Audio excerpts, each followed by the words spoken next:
Hello, everyone. Thank you for tuning in. My name is Martha Ramirez. I'm 62 years old, and this is the story of how my own daughter told me I wasn't sophisticated enough for her Christmas dinner. One phone call later, I canceled the mortgage on the $280,000 house I had been paying for. Justice, I learned, is a dish best served cold, but dignity is a feast you prepare for yourself. I see so many of you joining already from all over. It means the world to me that you're here to listen. Before I begin, I'd love to know where you're all watching from and what time it is in your corner of the world. It's comforting to know we're all connected, no matter the distance. Let me know in the comments below. It started with a casserole. A chicken and wild rice casserole, to be exact. The kind my daughter Caroline used to beg for when she was a little girl, especially on chilly autumn evenings. I'd spent the better part of the afternoon perfecting it, chopping the celery and onions just so, roasting the chicken until the skin was crisp, and making the cream sauce from scratch. It was the Tuesday before Thanksgiving week, and I was bringing it over to her house. A peace offering of sorts, though I wasn't entirely sure what war we were fighting. Lately, an invisible wall had been rising between us, brick by silent brick. Our phone calls, once filled with easy chatter, had become transactional. Mom, can you watch Leo on Saturday? Eric and I have a thing. Mom, the plumber gave us a quote for the guest bathroom. It's pretty steep. Mom, did the monthly transfer go through? The questions were always about what I could provide, never about how I was doing. I tried to tell myself it was just stress. Her husband, Eric, was up for a big promotion at his marketing firm, and they were trying hard to fit into the polished, affluent world of Riverdale Heights. My modest two-bedroom home, the one my late husband, Roberto, and I had bought 35 years ago, was a world away from their sprawling five-bedroom colonial with its manicured lawn and three-car garage, a home I was paying for. As I pulled into their driveway, I felt that familiar knot of anxiety tighten in my stomach. I smoothed down my simple wool coat and picked up the heavy casserole dish, its warmth seeping through my oven mitts. I rang the bell, and after a moment, Caroline opened the door. She was beautiful, my daughter. Tall and slender, with Roberto's dark, wavy hair and a smile that could light up a room. But the smile she gave me then didn't reach her eyes. Her eyes darted from my face to the casserole and then over her shoulder into the house. "Mom," she said, her voice a strained whisper, "what are you doing here?" "I brought your favorite," I said, trying to sound cheerful. "I thought with everything you have going on, you could use a night off from cooking." "Oh, that's sweet, but you should have called."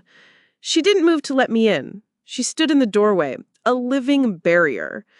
"Eric's parents are coming over in a few minutes to discuss the Christmas plans." "The Davenports, how wonderful," I said, my smile feeling more and more like a cheap mask. "I'd love to say hello." I had only met them a few times, at the wedding and a few holidays since. They were wealthy, educated people. Mr. Davenport was a retired surgeon, and his wife Eleonora sat on the board of a local art museum. They were polite, but distant. Their conversations filled with references to European travel, art auctions, and literature I'd never read. They made me feel like what I was. The owner of a small but successful cleaning business, a woman with calloused hands and a high school diploma. Caroline's face tightened. This was it. This was the moment the crack in our foundation split wide open. "Actually, Mom, that's what I needed to talk to you about. Christmas dinner. This year, well, Eric's parents are hosting at their club. It's very formal. They've invited some of their friends, important people, from the museum and the university." I waited, the casserole dish suddenly feeling like it weighed 1,000 pounds. I knew what was coming, but hearing it was like bracing for a physical blow. "They're Sophisticated people, Mom, she finally mumbled, her eyes fixed on a perfectly pruned rose bush by the porch. They expect conversations about literature and art, not stories about cleaning houses. The world went quiet. The chirping of a bird in the oak tree, the distant hum of a lawnmower, it all faded away. All I could hear was the blood pounding in my ears and her words echoing in my head. Not sophisticated enough. Me. Her mother. The woman who rocked her to sleep, who saved every penny for her college fund, who used every last dollar of her father's life insurance, his legacy, to give her this perfect, sophisticated life. I was an embarrassment, a stubborn stain she couldn't scrub out of her pristine new world. I don't know how long I stood there, my arm trembling from the weight of the dish. I looked down at the golden brown crust of the casserole, a meal made with love, now a symbol of my inadequacy.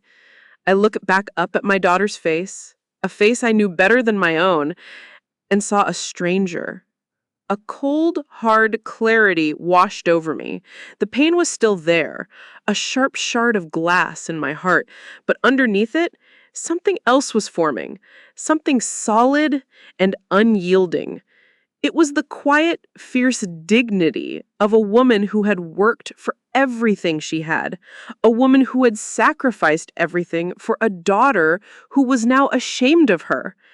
I forced my lips into a smile, my voice surprisingly steady. "I understand," I said. "You don't want your mother there. I get it." "It's not that," she started, a flicker of guilt crossing her face. "It's just, it would be awkward." "No, it's okay," I said, placing the casserole on the top step of her porch. "You enjoy this, and you have a wonderful Christmas with the Davenports." I turned and walked back to my 10-year-old Toyota, my back straight, my head held high. I didn't look back. I didn't want her to see the tears that were already blurring the manicured lawns of Riverdale Heights into a watercolor of greens and grays. I drove away from the beautiful house I paid for, from the daughter I no longer recognized, and for the first time in 5 years, I didn't feel like a loving mother. I felt like a fool, and I knew, with a certainty that chilled me to the bone, that things could never be the same again. The war I didn't know we were in, it had just officially begun. The drive home was a blur.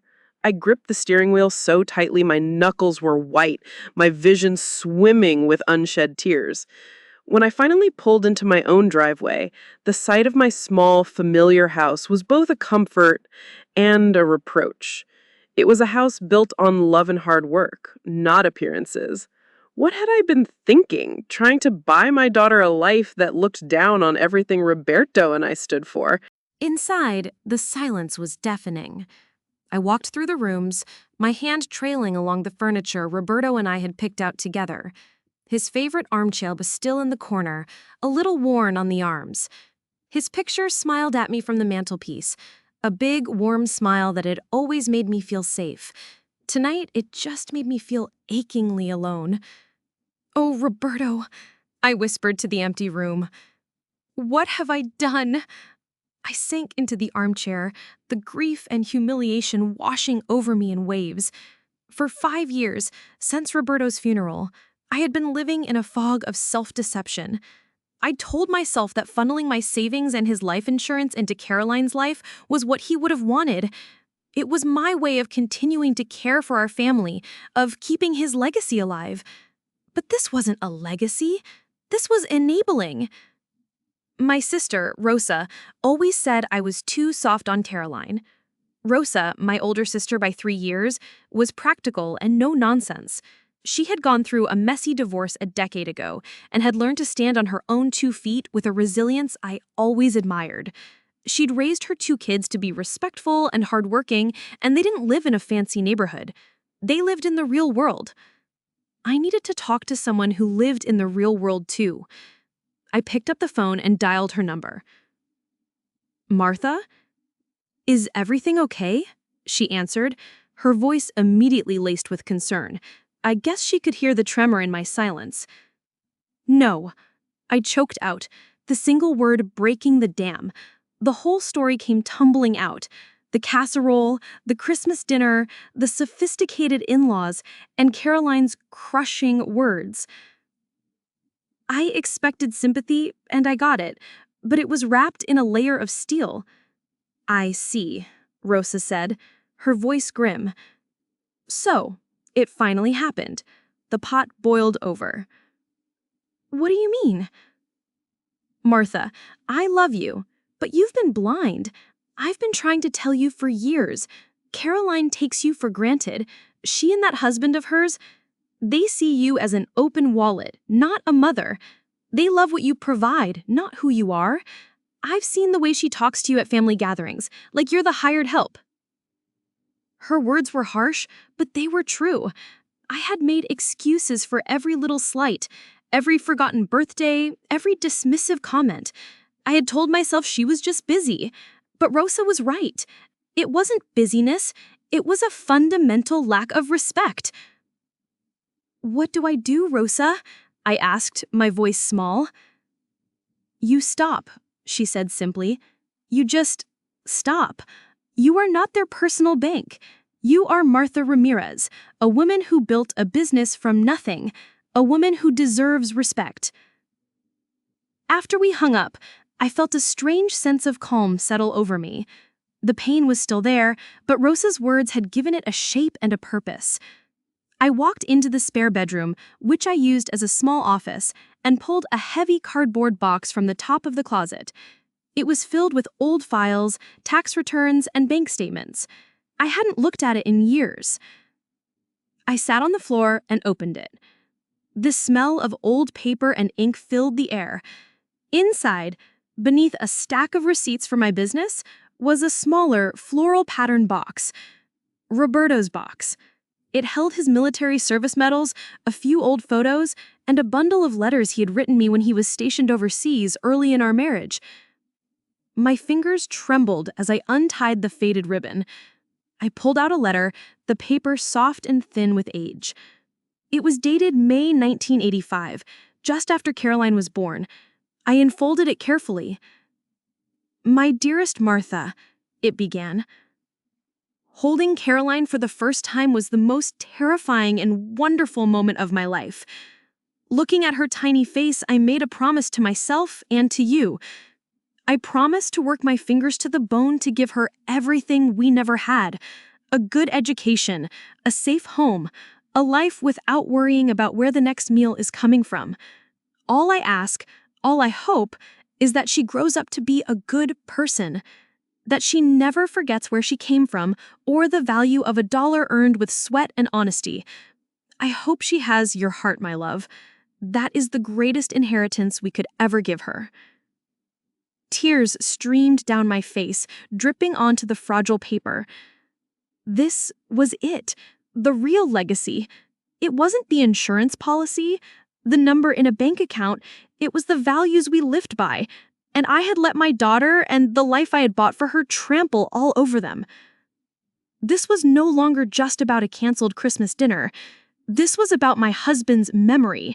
This was about the heart he hoped our daughter would have. This was about the inheritance of dignity, which I had nearly given away. Wiping my eyes, I put the letter down and reached back into the big cardboard box. I pulled out a thick manila folder labeled Caroline, Riverdale House. For the next 3 hours, I sat on the floor of my office and laid out 5 years of my life in black and white. Bank statements showing monthly transfers of $3,200 marked mortgage. Credit card statements with charges from high-end furniture stores, landscaping companies, and even a contractor for a kitchen refresh, all paid by me. The total was staggering. It wasn't just $192,000 in mortgage payments. With all the extras, it was over $280,000. My entire retirement, Roberto's entire legacy. I stared at the mountain of paper, the proof of my foolish, boundless love. But I wasn't looking at it with regret anymore. I was looking at it with the cold, clear eyes of a woman who was finally awake. This was not just a record of my sacrifice, it was a record of their debt, and it was time to call it in. The next morning, I woke up before the sun. The storm of emotion from the night before had passed, leaving behind a hard, quiet resolve. I wasn't going to lash out. I wasn't going to cause a scene. My first move had to be deliberate, strategic. I was a businesswoman after all. I knew that before you make a big move, you gather your facts and test the waters. I made my coffee and sat at my small kitchen table, the one that still had a tiny scratch on it from when Caroline, age 7, had tried to carve her initials. I looked at the phone, my heart starting to beat a little faster. It was time for the test. I dialed her number. She answered on the third ring, her voice groggy and annoyed. "Mom, it's 7 in the morning." "Good morning, sweetheart. I'm sorry to call so early, but I was just getting my paperwork together for my accountant, for end-of-year taxes, and I realized I'm missing something." "What?" she asked, the impatience clear in her tone. "I need the final invoice and the receipts for the kitchen renovation back in the spring. The contractor, Elegant Kitchens? I paid them directly by check, but I never got the final paperwork for my files. Could you find it and email it to me today?" There was a pause. I could almost hear her rolling her eyes. "Mom, really? I have no idea where that is. Eric probably filed it somewhere. It's not a big deal, is it?" "It is for my records, honey," I said, keeping my voice light and pleasant. "My accountant is very particular. I'd really appreciate it if you could find it for me." "Ugh, fine," she sighed. "I'll look for it when I have a minute. I'm really busy today." "Thank you, sweetheart. I appreciate it," I said and hung up. I sat there for a long moment, my coffee getting cold. That was it. That was the confirmation I needed. Not a single, "Thank you for paying for our $40,000 kitchen." Not a hint of gratitude, just annoyance. The renovation, like everything else, was simply something she was entitled to. My contribution was not a gift to be cherished, but a transaction to be filed away and forgotten. The test was complete. The results were in. It was time to act. I looked up the number for my bank's main branch, the one where I'd been a customer for over 30 years, since before Roberto and I were even married. A polite young woman answered, and I asked to speak to the branch manager, Mr. Henderson. I knew him vaguely from my business dealings. "Martha Ramirez," he said warmly when he came on the line. "How are you? I trust the business is doing well?" "It's doing just fine, Bill. Thank you for asking. I'm calling about a personal banking matter. I have an automatic payment scheduled to go out on the 1st of every month from my savings account." "Yes, I see it here," he said after a moment of typing. "A transfer to a Caroline Jennings. It's been running like clockwork for 5 years now." "That's the one," I said, my voice clear and steady. "I need to cancel it. All future payments, effective immediately." There was a silence on the other end of the line. It was a professional silence, but I could feel the question mark hanging in the air.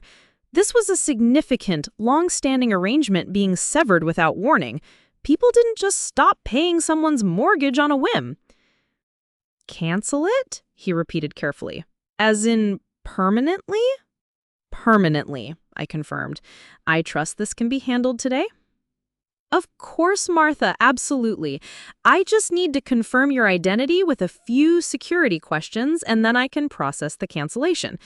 Is there anything else I can help you with?" His tone was professional, but I sensed a deep well of curiosity. He was a witness to the first shot being fired, even if he didn't know the whole story. I answered his questions, my voice never wavering, as he confirmed that the transfer had been officially terminated. A strange feeling washed over me. It wasn't triumph. It wasn't joy. It was a profound sense of release, as if a 2-ton weight I hadn't even realized I was carrying had been lifted from my shoulders. For 5 years, a piece of me, a piece of my financial security, had been automatically siphoned away for every 30 days. Now, the flow had stopped. I had turned off the tap. "It's done, Martha," Mr. Henderson said. "The automatic payment to Caroline Jennings has been canceled." "Thank you, Bill." I appreciate your help. I hung up the phone and looked out my kitchen window at the small bird feeder Roberto had built. A little house finch was pecking at the seeds, free and unburdened. For the first time in a long time, so was I. I knew the silence from Caroline's end wouldn't last. The consequences of this phone call would arrive, surely and swiftly, on the first day of the next month. I had about a week to prepare for the storm, and I would be ready. The last week of November passed in a surreal quiet. I went about my days, managing my cleaning crews, doing my grocery shopping, talking to Rosa on the phone. I never heard from Caroline about the invoice I'd requested. I didn't expect to. Life continued on the surface as if nothing had happened, but underneath, a timer was ticking down. December 1st. The day came and went. I imagined the notification from the bank landing in Caroline's inbox. Payment failed. I pictured the confusion, the annoyance, the dawning realization. The phone call didn't come that day, or the next. They were probably scrambling, assuming it was a bank error, confident their private ATM would be back online soon. The phone call finally came on the evening of December 3rd. It wasn't Caroline. It was Eric. His voice was tight with a forced artificial calm that did nothing to hide his anger. "Martha," he began, without any preamble, "we have a problem. The mortgage payment didn't go through." "Oh?" I said, my voice neutral.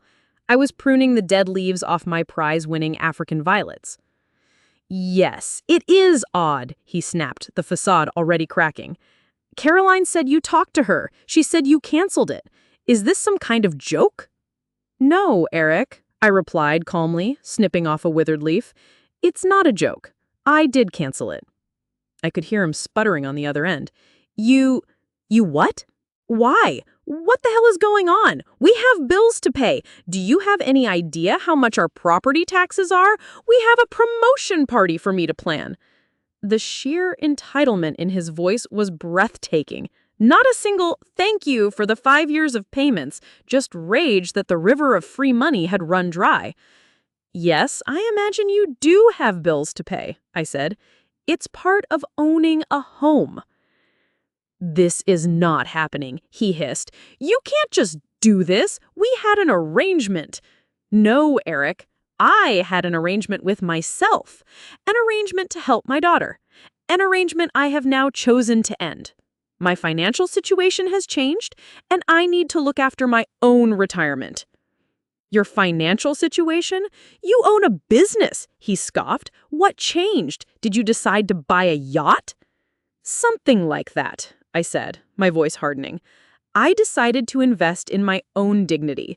It's a luxury item I've neglected for too long." He was speechless for a moment, then his voice dropped to a threatening growl. "You listen to me. You are going to fix this. You are going to call the bank tomorrow and reinstate that payment. Caroline is devastated. You are ruining her life. You are ruining our lives." "I am done ruining my own." And I hung up the phone.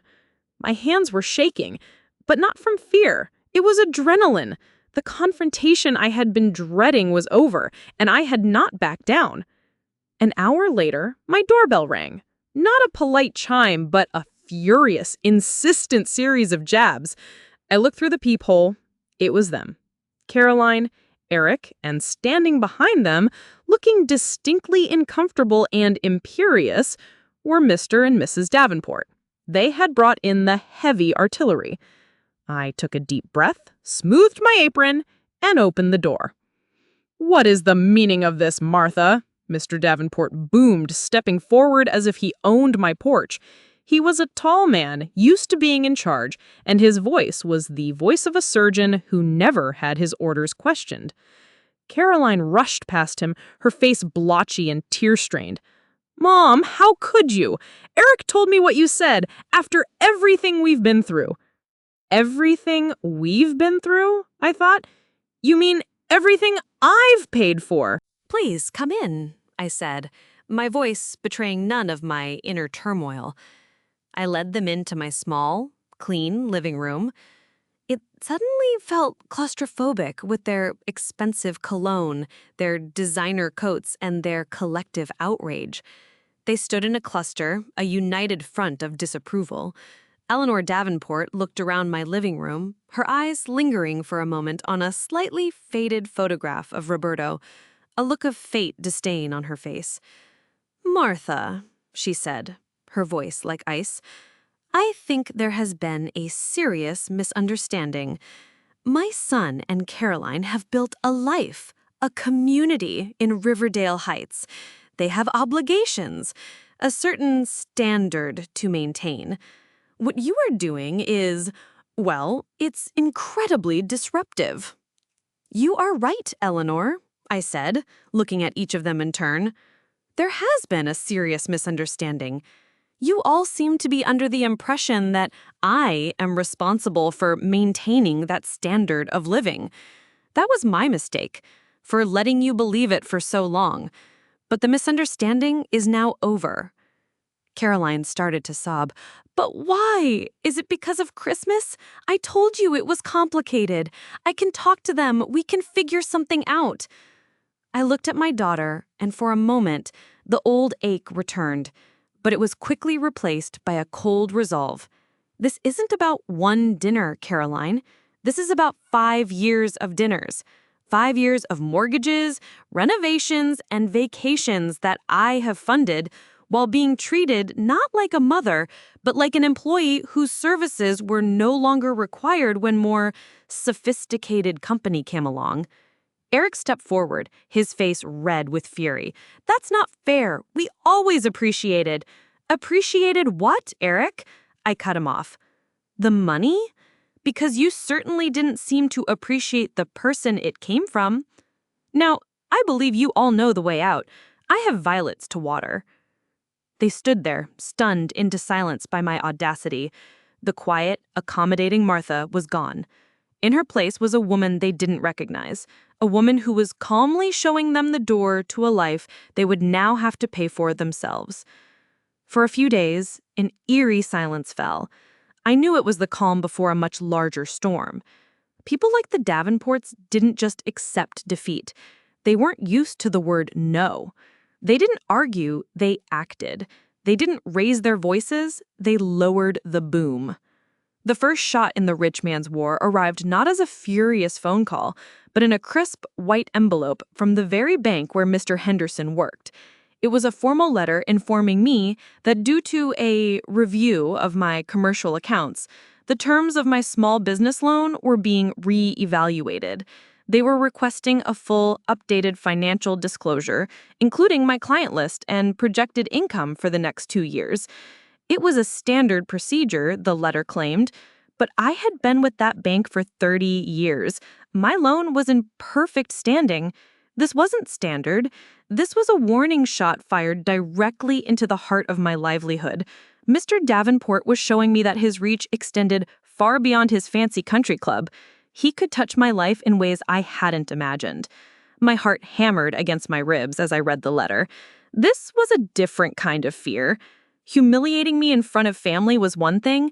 Threatening the business I had built with Roberto, the business that was my sole source of income now, was another. This was war. I immediately called Rosa. He's coming after the business," I said, my voice trembling slightly. I read her the letter. "That snake," she hissed. "Of course he is.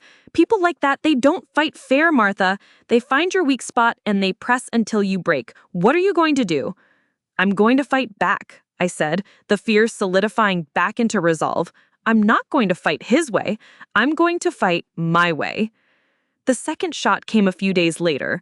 Maria, my most senior crew leader, called me in a panic. "Martha, what is going on? A city inspector just showed up at the law firm we clean downtown. A surprise sanitation and chemical safety audit. He was asking for our licensing, our insurance, a list of all the products we use. He said they received an anonymous complaint." An anonymous complaint? My blood ran cold. The law firm was one of our biggest and oldest clients. A failed inspection or even just the hassle of an investigation could cost me the contract. I spent the rest of the day on the phone, reassuring my clients, faxing documents to the city inspector's office, and trying to keep the panic from my voice. Mr. Davenport wasn't just trying to squeeze me, he was trying to strangle my business, to cut off my air supply. That night, sleep wouldn't come. I lay in bed, staring at the ceiling, the what-ifs circling in my head like vultures. What if I lose my clients? What if the bank calls in my loan? I had stopped funding their life, and now they were determined to destroy mine. For a terrifying moment, I wondered if I had made a mistake. Maybe I should have just kept my mouth shut, paid the money, and accepted my seat at the children's table of their lives. But then I thought of Roberto's letter, the value of $1 earned with sweat and honesty. My business was the embodiment of that. It was 30 years of sweat and honesty, and I would not let some arrogant surgeon and his spoiled children take it from me without a fight. The rich man's war had been declared, and I was outgunned. They had money, connections, and a complete lack of scruples, but I had something they didn't. I had the truth, and I had receipts. I got out of bed, went to my office, and turned on the light. I pulled out the Riverdale House folder. It wasn't enough just to have the statements. I needed a story. I needed a case. My kitchen table became my war room. I started a new folder, this one labeled the Davenport account. I printed out every email from Caroline where she asked for money. I found the receipts from the high-end appliance store for their Sub-Zero refrigerator. I found the travel itinerary for their trip to Italy, a second honeymoon I had funded. But I knew that documents alone were not enough. This wasn't a legal battle I could win in court. It was a battle of reputation and truth. They had tried to paint me as an unstable, unreliable old woman. I had to prove I was a competent, generous mother who had been ruthlessly exploited. I also knew I couldn't do it alone. The Davenports had their army of connections. I needed to build one of my own. My allies wouldn't be powerful surgeons or museum board members. They would be people who knew my character, who had seen my work ethic and my integrity firsthand. I was just a cleaning lady, but for 30 years I had been cleaning the homes and offices of some of the most respected people in this town. I had been a quiet, invisible presence in their lives. It was time to become visible. The Davenports thought they were punching down. They were about to find out how strong you have to be to spend your life on your hands and knees scrubbing away other people's dirt. The first person I called wasn't an old friend or a family member. It was a name I found online after hours of searching: Isabella Ortiz. The website described her as a lawyer specializing in complex family financial disputes and elder financial abuse. She was young. Her pictures showed a woman in her 30s with sharp, intelligent eyes and a no-nonsense expression. Her office wasn't in a fancy downtown high-rise, but in a modest, clean brick building 2 towns over. It felt right. I walked into her office, clutching my Davenport account folder. The office was small, but bright, filled with plants and colorful art. Isabella, or Izzy, as she insisted I call her, was even more impressive in person. She listened to my entire story without interruption, her eyes never leaving my face. She reviewed my documents, her expression growing grimmer with each page. "Wow," she said softly when I finished. "They really did a number on you, Martha." She looked up from a credit card statement. "This is not just your classic case of ungrateful children. The coordinated attack on your business? That's malice. That's an attempt to intimidate and silence you. That we can use." "Use how?" I asked. "I can't afford a long, drawn-out legal battle. That's what they want. They want to bleed me dry." "And we're not going to let them," Izzy said with a spark in her eye. "We're not filing a lawsuit. A lawsuit would take years and a fortune in legal fees. No, we're going to fight a different battle. Not in a courtroom, but in the court of public opinion. Or, more specifically," she smiled, "the court of their own social circum." She explained her strategy. Our goal was not to sue them for the money back. Our goal was to create a situation where the social cost of their behavior would be so high they would have no choice but to back down. People like the Davenports are terrified of one thing more than anything else: embarrassment. Their reputation is their currency. We're going to bankrupt them. Izzy and her paralegal spent the next week helping me organize my evidence into a clear, undeniable narrative. They found a public record of a property tax deferment Caroline and Eric had applied for, claiming financial hardship, just 2 months after I had paid for their Italian vacation. They even managed to find an anonymous source, a disgruntled former employee of Mr. Davenport's investment firm, who could discreetly confirm that the anonymous complaint against my business had originated from a computer in their network. It was the smoking gun. Leaving Izzy's office that day, I felt like I could breathe again. I had a professional on my side, a sharp, fearless young woman who saw this not just as a case, but as a righteous fight. I had an ally, but I knew I needed another kind, a more personal one. That evening, I did something I hadn't done in years. I called Mrs. Miller, Agnes Miller. I had been her cleaning lady for almost 15 years before she and her husband, the retired Judge Miller, had downsized to a condo. We had always had a warm relationship. We'd chat while I worked, talking about our children, our gardens. She was a kind, decent woman who always treated me with respect. "Mrs. Miller, what a lovely surprise," she said, her voice as warm as I remembered. "Agnes, I hope I'm not disturbing you," I began, my heart pounding. "Nonsense. How have you been? How is your lovely daughter, Caroline?" My throat tightened. "Actually, Agnes, that's partly why I'm calling. I'm going through a difficult time with her." I didn't pour out the whole sordid story. I chose my words carefully. I told her that there had been a serious family disagreement and that as a result, I was facing some unexpected and unfair pressure on my business. I mentioned the surprise audits and the inquiries from the bank, framing it as a confusing and distressing situation. Agnes was silent for a long moment. "Martha," she said finally, her voice steely, "the Davenports. Is this about Eric's parents?" I was stunned. "How did you know?" "Oh, honey," she sighed. "My husband and I have known Arthur Davenport for 30 years, since he was a resident at the hospital. He's a brilliant surgeon, but the man has the empathy of a rock. And that wife of his, let's just say she's more interested in the price of a painting than the character of the artist.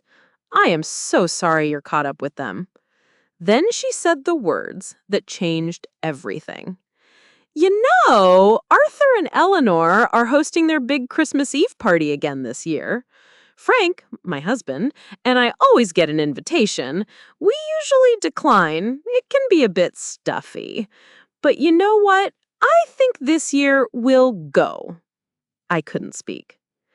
"And I'm going to insist on bringing a guest, a dear friend who I believe has been treated very unfairly.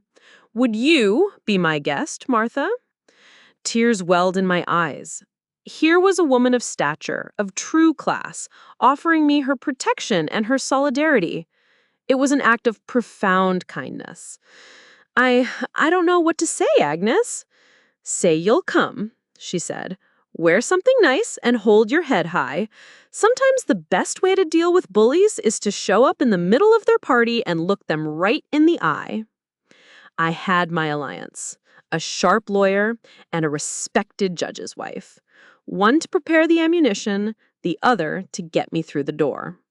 The Davenports were planning a party to celebrate their perfect family and their social standing. They had no idea they were actually setting the stage for their own public execution. The week leading up to Christmas Eve was a blur of nervous energy and quiet preparation. Izzy Ortiz had compiled everything into a devastatingly simple PowerPoint presentation. Just 5 slides. No long-winded explanations, she instructed. Just images and facts. Let them speak for themselves. The less you say, the more they'll hear. She loaded it onto a tiny USB drive that I tucked into a small clutch purse. It felt as heavy as a brick. Agnes Miller called me twice, once to confirm the time, and once just to see how I was holding up. "Remember, Martha, You are my guest. You belong there as much as anyone. Frank and I will be right by your side." Her calm reassurance was a lifeline in my sea of anxiety. On Christmas Eve, I stood in front of my bedroom mirror, something I hadn't done in a long time. I wasn't trying to look sophisticated. I was trying to look like me, the real me. I chose a simple dark green velvet dress that Rosa had helped me pick out. It was elegant but understated. I wore the small pearl earrings Roberto had given me for our 25th anniversary. They were my armor. As I drove towards Riverdale Heights, every traffic light seemed to mock me, giving me more time to second-guess myself.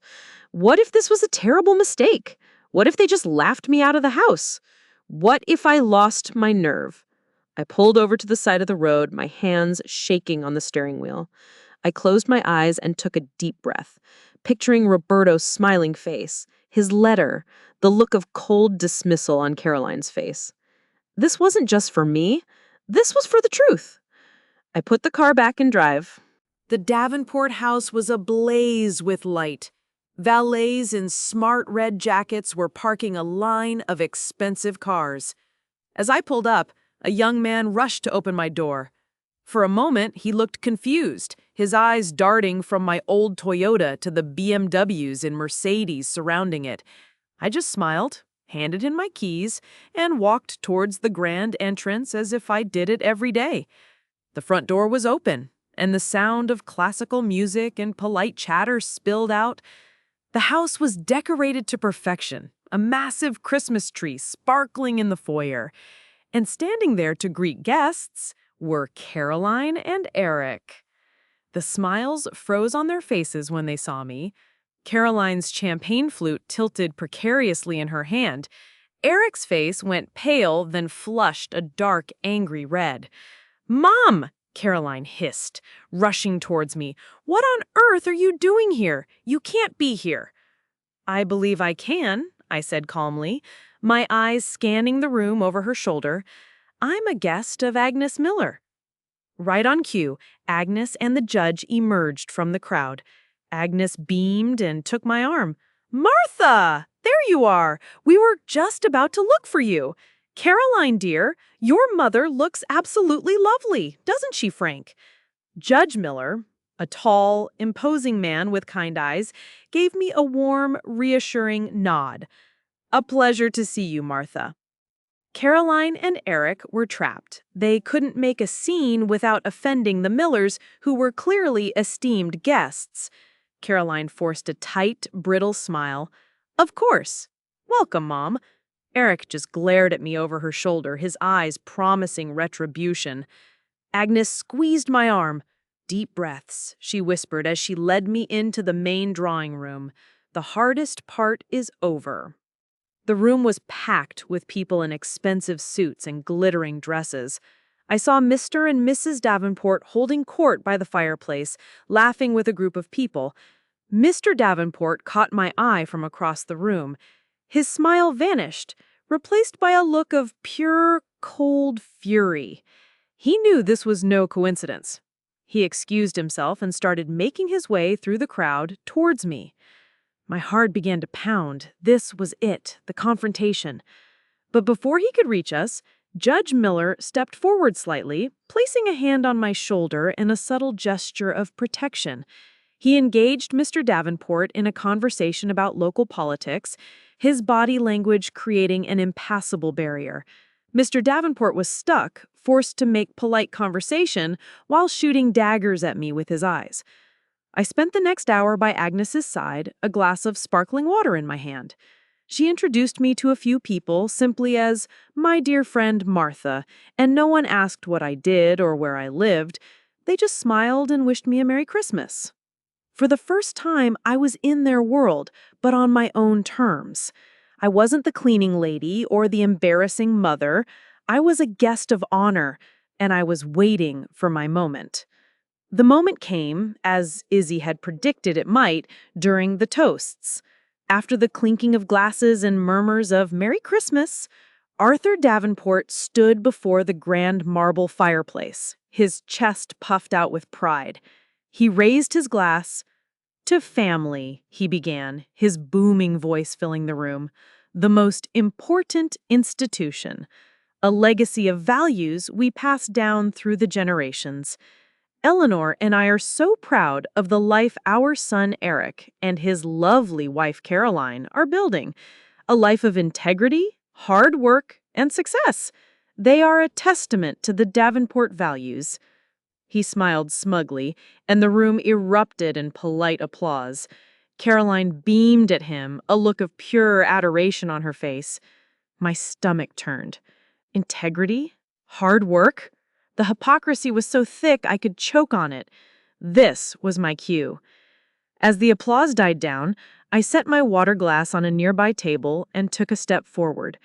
My heart was a drum against my ribs, but my voice, when it came, was clear and steady. "That was a beautiful toast, Arthur," I said, my voice carrying across the suddenly quiet room. All eyes turned to me. I could feel Caroline's panicked stare, Eric's murderous glare. And speaking of family and legacies, I hope you'll permit me to add a few words. I, too, have made a significant investment in this family's future, and I've prepared a short presentation to honor it. A confused murmur rippled through the crowd. Presentation? At a Christmas party? Mr. Davenport stared at me, his eyes narrowed to slits. "Martha, I don't think this is the time or the place." "Oh, I think it is the perfect time and place," I said, giving him a small, tight smile. I walked over to the large, flat-screen television mounted above a console table. Before anyone could react, I took the tiny USB drive from my clutch, knelt down, and plugged it into the TV side port. I had practiced this at home on my own small TV a dozen times. Using the remote that was conveniently sitting on the console table, I switched the input to USB. My hand was shaking so badly, I almost dropped the remote. I took a breath. For Roberto, I thought. I pressed play. The chattering stopped. Every single person in that room was staring at the screen. Caroline looked like she was about to faint. The first slide appeared. It was a photograph. A simple, slightly faded picture of me and Roberto on our wedding day, 38 years ago. We were so young, standing outside a little chapel, our faces shining with a hope that was so fierce it was almost painful to look at. We weren't sophisticated. We were just two kids with nothing but each other and a dream. Underneath the photo, a single line of text in a simple, clean font. The original investment. ST 1985. I didn't say a word. I just let the image hang in the air, a stark contrast to the opulent room and the rich faces staring at it. I pressed the button again. The second slide was not a photo. It was a simple, clean financial chart. On the left, a column listed years from 2020 to 2025. On the right, a running total. At the top, the title, Martha Ramirez's Contribution to the Jennings-Davenport Household. The chart detailed the monthly mortgage payments, the lump sum for the kitchen renovation, the money for the Italy trip, the property taxes. At the very bottom, in bold, red letters, was the grand total of $281,450.22. A collective gasp went through the room. It was a soft, sharp intake of breath from dozens of people at once. The number just hung there, stark and undeniable. I saw people turning to whisper to one another. I saw Caroline cover her mouth with her hand, her face as white as a sheet. Eric looked like he had been turned to stone. I let the silence stretch, letting the weight of that number sink into the thick, expensive carpets. The story was telling itself, just as Izzy had said it would. The guests were connecting the dots between the hopeful young couple in the first picture and the staggering sum on the screen. I pressed the button one last time, my heart pounding a final furious rhythm. This was the kill shot. The third slide was divided into two parts. On the left was a screenshot of an email, the text enlarged for all to see. It was from Caroline to me. dated just 3 weeks prior. It read, "Mom, I know you're excited for Christmas, but we really need you to understand. Eric's parents and their friends are different. It's about literature and art. Please don't make this awkward for us." On the right side of the screen was another document. It was a copy of the official notice from the city announcing the anonymous complaint and sanitation audit against my business, Ramirez Cleaning Professionals, and beneath it, a smaller text box with a quote from Izzy's source. "The directive for the complaint originated from Mr. Davenport's inner circle. It was intended to apply financial pressure." The silence that followed was no longer confused. It was heavy, judgmental, and cold. The story was complete. Sacrifice on one side, shame and malicious retaliation on the other. I had laid their character bare for all to see. I turned off the television. The screen went black, but the images were burned into the minds of everyone in that room. I turned to face my audience. I didn't look at Caroline or Eric. I looked at Arthur Davenport. His face was a mask of apoplectic rage. The Davenport values he had just toasted were exposed as a sham. I didn't need to say another word. My presentation was over. The black screen of the television reflected the stunned faces of the guests. No one moved. No one spoke.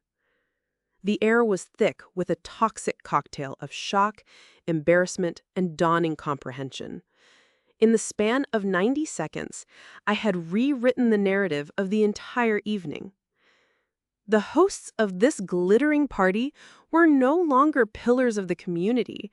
They were villains in a story of greed and cruelty. Arthur Davenport was the first to recover, his shock curdling into pure fury. "This is outrageous," he bellowed, his face turning a blotchy purple. "This is a private gathering. How dare you come into my home and display these lies? This is slander."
They're taking the house, he said, stating the obvious.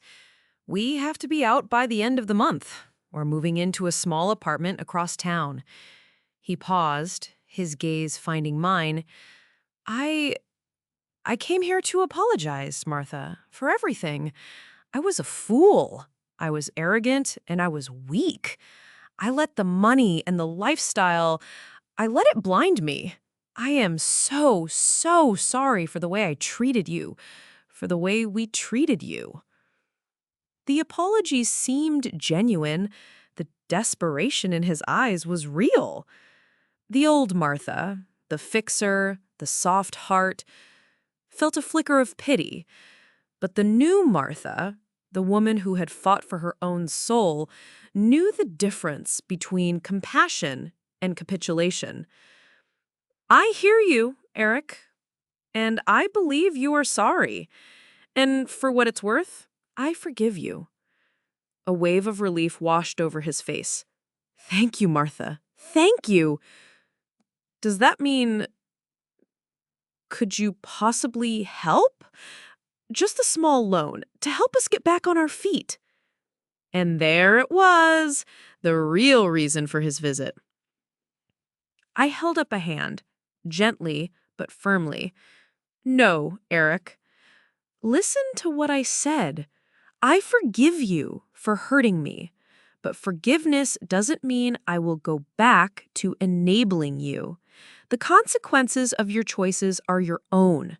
That's the price of maturity. You and Caroline are grown adults. You have to figure it out, just like Roberto and I did when we were your age. The hope in his eyes died. He just nodded, a broken man. I understand, he mumbled, and a few minutes later, he was gone. I never did hear from Caroline.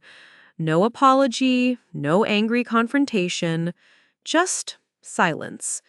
And in a way, that was the most honest communication she had ever given me. A few months later, Rosa told me she'd heard from a cousin that Caroline and Eric had separated. The foundation of their marriage, it turned out, was as hollow as their finances. But my life, the one they had deemed unsophisticated, began to blossom. With the money I was no longer pouring into a black hole, I paid off the small loan on my business. I bought a new, comfortable sofa for my living room. I hired a local boy to repaint my trim and fix the porch steps. My little house started to feel truly mine again. My relationship with Rosa and her family grew even stronger. We spent Easter together, my grandniece and grandnephew hiding eggs in my small backyard. They didn't care about my bank balance. They cared about my stories and my lemon meringue pie. They were my real legacy. One sunny Saturday, my grandniece, Lily, who was 10, was in the kitchen with me. I was teaching her how to make the chicken and wild rice casserole, the same one I had once carried like a failed peace treaty. Her small hands carefully chopped celery on a cutting board, her brow furrowed in concentration. "Grandma Martha," she said, looking up at me, "why didn't you ever teach Mama Caroline how to make this?" I smiled, a real, genuine smile that reached my eyes. I thought about how to answer, how to explain the complex story of love and boundaries to a 10-year-old. "Well, sweetheart," I said, stirring the creamy sauce, "sometimes the most important recipes aren't about food. They're about learning how to stand on your own 2 feet. And that's a recipe everyone has to learn for themselves." She nodded, accepting this piece of grown-up wisdom, and went back to her chopping. I watched her, this bright, wonderful girl, and I felt a profound sense of peace. I had lost a daughter to a world of shiny, empty things, but I had found myself. I had reclaimed my home, my business, my dignity. I was no longer a secret benefactor or an embarrassing relative. I was just Martha, and that was more than enough. Thank you all for listening. to my story. It wasn't easy to share, but it's a story of learning that your value isn't determined by those who refuse to see it. It's determined by you.